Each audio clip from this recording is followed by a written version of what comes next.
Thank you. Thank you very much, Naz. Now I'm intimidated to talk. Brothers and sisters of Sawa Barataria, brothers and sisters listening on the radio frequency, listeners and viewers on the various Facebook and social media pages, a good evening from Sawa Barataria. Good night, good evening. It sounded like this meeting are two people. Good night, good evening. Lovely, lovely.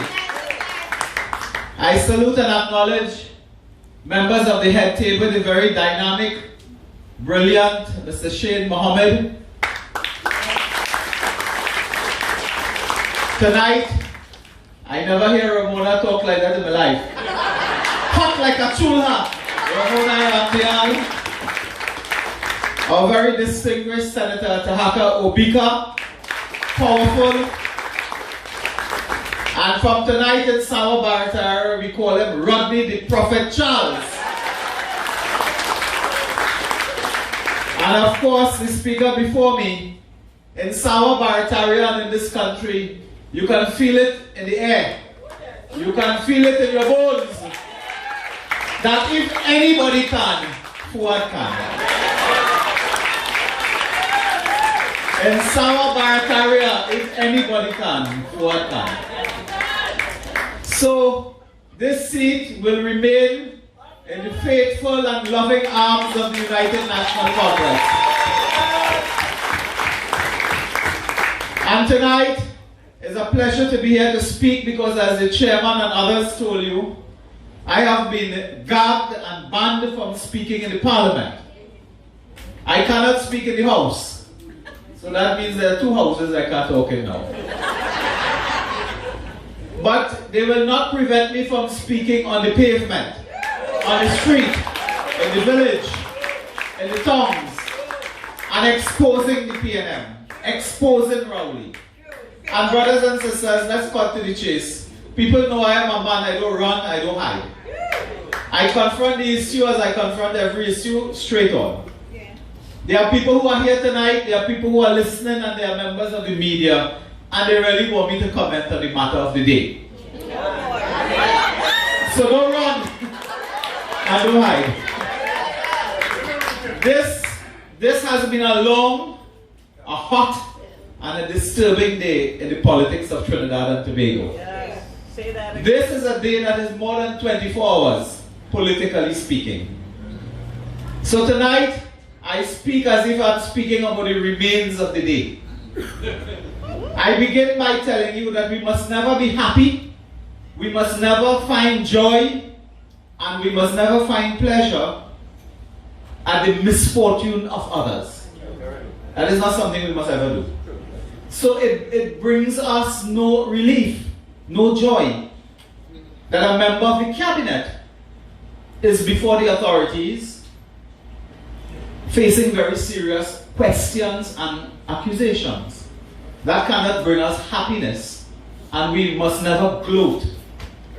We must never do that. The United National Congress today issued a statement, and I'll just refer to it, in that the UNC joins this platform, the platform joins the UNC with one voice, that we express concern that a senior member of the People's National Movement, I believe a deputy political leader, Yes. that a member of the cabinet has been accused of serious wrongdoing involving allegations of corruption and misappropriation of public funds. We leave it there because there's no other place we could take it. That is a matter for the police. Maybe in the coming days it will be a matter for the courts, but it is not a matter for us to pronounce on. It is not for us, it is for others, it is for the police and the court. But there is a related matter to pronounce on, and it is the role of Keith Rowley, the Prime Minister of this country. If anyone is responsible for this long and disturbing day, it is Keith Rowley. It is his poor judgment that led to this day of despair. It is his lack of wisdom, judgment, and political wisdom that has led to this disturbing day. The person in question was appointed once, fired once, appointed twice, fired twice, appointed 3 times, and we don't know what will happen tomorrow. That speaks to a prime minister that is incompetent, a prime minister himself that has serious questions to answer. And a few months ago, he went on a public platform. I want to remind him tonight. He said thieves can't run Trinidad and Tobago. Tonight, I zip my mouth on that statement. That one. Rowley said that. He said thieves can't run Trinidad and Tobago. He's speaking about Glen Ram in Beach Charuma. Talk about what has been South tonight. But the Prime Minister has not spoken. He quiet. He got like a mouse. He quiet. He's saying nothing about this very serious day in the country, in the government, and in his political party. And before I leave this matter, I want to say why we must not find happiness as well is that this may well be a small piece in a bigger puzzle. There may be a more diabolical plan afoot, of which today is one small piece. And they may be up to no good and up to a diabolical plan that may or may not involve us. And today you must not find joy in other people's misfortune. I've worked with Marlene MacDonald. I think we work in the same place for about 12 years in Parliament. I was leader of government business. She was the opposition chief whip, so by definition, we had to work close together. So I find no joy today at all. The court will decide on matters, the police and that sector, the law enforcement sector, will deal with that. And like anybody else, Miss MacDonald is innocent until such day, if ever, she is proven guilty of anything. But Keith Rowley ought not to come out today and pretend that he is Moses. Huh? He ought not to feel that at the end of this, he can come out smelling like a rose. Because there is an unpleasant and disgusting stench emanating from the Rowley cabinet, of which this may be a part. So don't feel tomorrow, Rowley, you're addressing the country and you wash your hands, pious, self-righteous. You are to blame.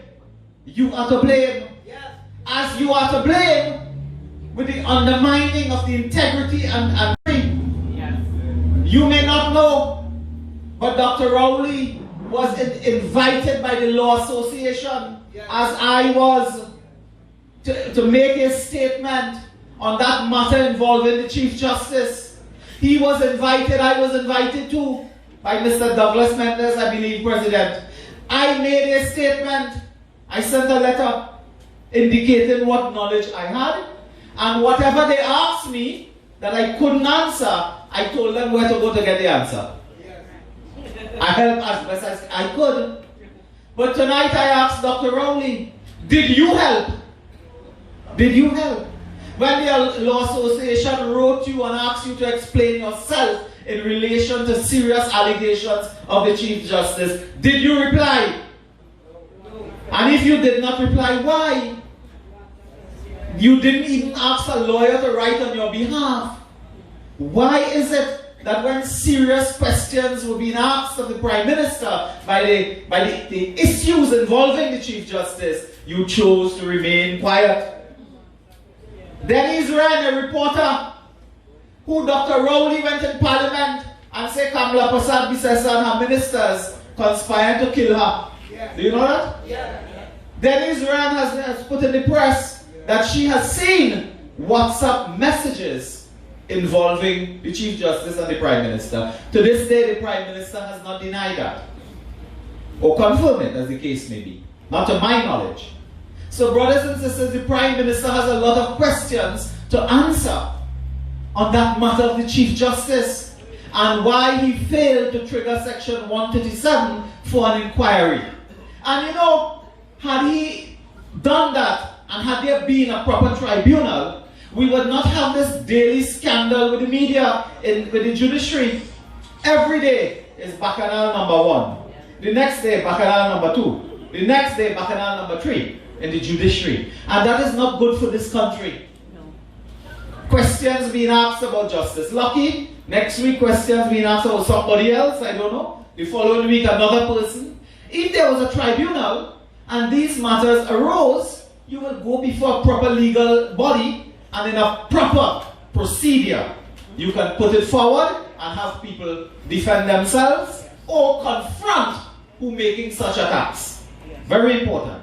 But Rowley chose not to. So he has allowed this situation where the judiciary is now plunged into scandal after scandal, and we don't know where and when it will end.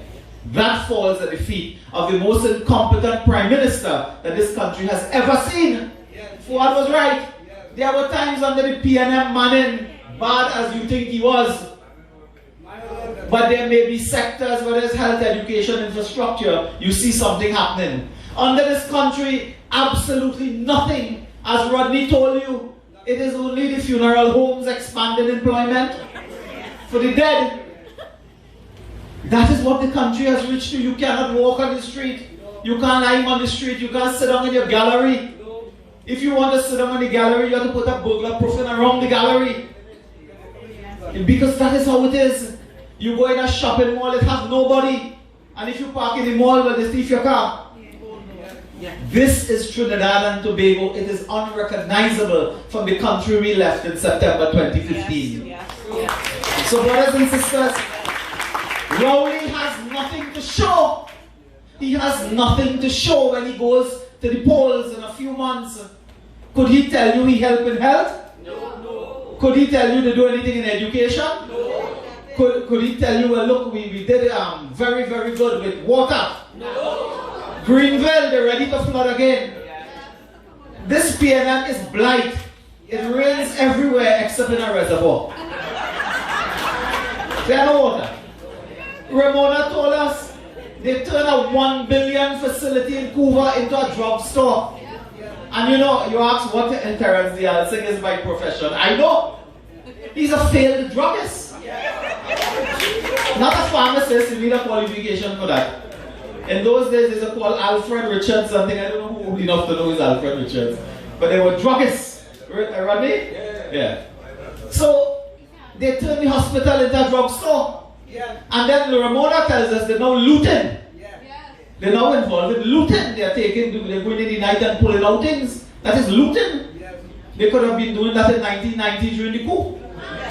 So brothers and sisters, they have nothing to show. But you know what will come to you with? Cambridge Analytica. Now the people who are talking about Cambridge Analytica don't have Cambridge subjects. O-level passes. I want to tell Keith Rowley that nobody taking you on this rubbish of Cambridge Analytica. Complete rubbish. Trinidad and Tobago has one of the highest per capita index of conman in the world. We don't need conman from Cambridge or Oxford. We could get them in Trinidad. Every election, 2-3 months before election, a fellow will wait 4 years and 3/4, and he will come to Fuad and myself and others, Ramona. He said, listen, I have the plan for you to win. Where's the plan? I need some money. I need you to rent a couple cars for me. And here, give me a cell phone. Now the fellow always come in with that. But we need Cambridge Analytica for that. We have our own conmen in this country all around the place. We need to import them and pay them. Arthur Collins, you all know who is he? He's a lobbyist being paid by this government millions of dollars. He came to us. He came to me. He said, I could help you and the UNC and things. I said, what help you want to give me now? He said, no, sophisticated technology and so on. So I called a few of the boys around my table. Well, we make a mistake that day in Shabonas. We serve roti and goat. But that fella eat about 25 times. We had to kill half a goat to feed him. So, if I eat out all the food, when we hear what he had to say, we say, brother man, I have to tell you something. A fella down in San Fernando point a remand and give you the same advice. He gone. Rowley hired him. Now they're coming to say Cambridge Analytica was here and your privacy rights were denied, and they steal this and they steal that. Brothers and sisters, many of you like me, sometimes you go away and you shop, they take your email address. 2 weeks later, they send in an email to tell you how much shoes they have, sweater pants. They sent me one thing from some place called Banana Republic, tell me to buy snow coat. But they take our data and they use it, and you press below, please don't send me that again. You understand? So Cambridge Analytica, they operate like that. They take data, they collect data, and they send you emails and so on. They call it data harvesting. As if they're taking out your heart, your kidney, and your liver. You understand? But I tell Rowley, he will not sell that. A fellow in England, he testified before a House of Commons committee. He have a pink head. That's the first thing. I don't trust people who had pink. The fellow say he had this information, he come to Trinidad and we signed contract and minister and thing. To this day, I am on a committee national security, we are looking at that. To this shred of evidence, not one paper, not one statement, not one nothing to suggest any illegal and unlawful acts was committed by any member official of a UNC partnership government. Not one. So the fellow with the pink head, he said, well, I could come to Trinidad to tell you that. So he said, well, no problem, you come. We are interested in justice. Tell us, who committed these dastardly acts against the constitutional rights and so on. The fellow said, I want to come, but you have to pay the hotel, we have to pay the airfare, we have to put a little money in his pocket too. He sounded like the same fellow who just come and say, I want a car, a cell phone, and some money. He's like the same fellow. And then he said, oh, I need the boat. And then he said, well, here what now, I am coming, I'm afraid for my life. Now, if that fella die here black, he could walk any part of this country, nobody will recognize him. If he die here black, nobody will recognize you. What you afraid? You afraid they kick up some water and they beat him? By you? Or you afraid they go kick water and they beat him after? Nobody knows him. If he comes to Port of Spain, you think he's just a tourist or businessman. Who cares? But Keith Rowley, they hold on to something, man. Cambridge Analytica, Shamfa, whatever she named in Tobago, telling she constituents about that and about Vashti and all kind of thing in Tobago. Now, do not take on that and do not be bothered by that. That is just rubbish of the highest order. And if anybody committed a wrong, bring the evidence, man, give it to the police or any other investigative body and tell them investigate. But just don't talk rubbish on the radio, the TV every day as if some crime committed. Take your evidence to the police, where you should where you should take it. So, Cambridge Analytica out. They say the UNC is obstructionist, we don't support the government, we this, we that. Rodney Charles told you. We supported the bail bill. We close we nose, and we vote for that. They didn't want to vote for it, I could tell you something. Anytime that have a matter come up and we have to vote with the PNM, I just feel like my bones hurting me. You ever had that feeling? The air condition going on, the heat until you. I just feel like that if I have to vote for the PNM. So I can't do it. I really can't do it. But the UNC, our members, we voted because it was the right thing to do, to give support to the police to deal with the criminal elements. So Rowley cannot come to this country and say the UNC obstruct them in their fight against crime. That gone down the drain, Cambridge Analytica gone down the drain, he has nothing else to show for performance. Watch them now. They go on to race. So they go on to race as a final card. And linked to that, they look at the UNC and they say, well, listen, we could lock up this one, lock up that one, lock up this one. So if you take a Coca-Cola from somebody, well, you could get charged for that. You go down the road, you could get charged for that. That is their last trump card and they have no more. They have no more. Because everywhere you go in this country, I mean, all my colleagues could tell you and you could tell yourself. I walk in the mall the other day, West Mall, somewhere there going down. 20 people come up to me. Come on now, man, we have to get them out. I am on a plane sitting down. A lady sit down next to me, I'm afraid to talk to she. When we leave the plane, she walking behind me, she said, I want to tell you something, but I didn't want to tell you on the plane. People go hear me. I said, what, madam? He said, come on, you all have to work harder. Get them out. This country cannot continue. She told me, she said, God forbid if they come back there, we're going back to 1962. In the 4 years, Rowley there, Trinidad become Guyana, and Guyana become Trinidad. In the years they're there. We will go back to 1962 if they stay there And it is not one, it is all of them. This is the worst cabinet this country has ever seen.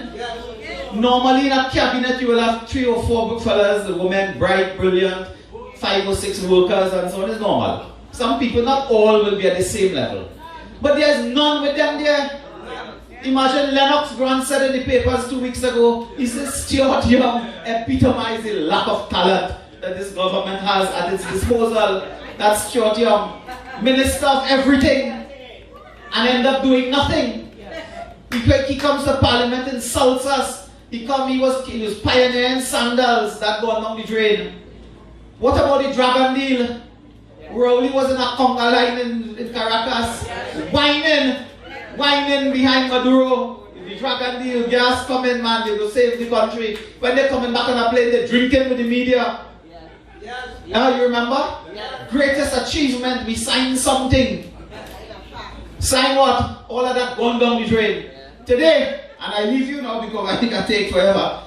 Very interesting now, we are coming to a stage where this government is impairing and undermining the international stature, our international credibility as a nation.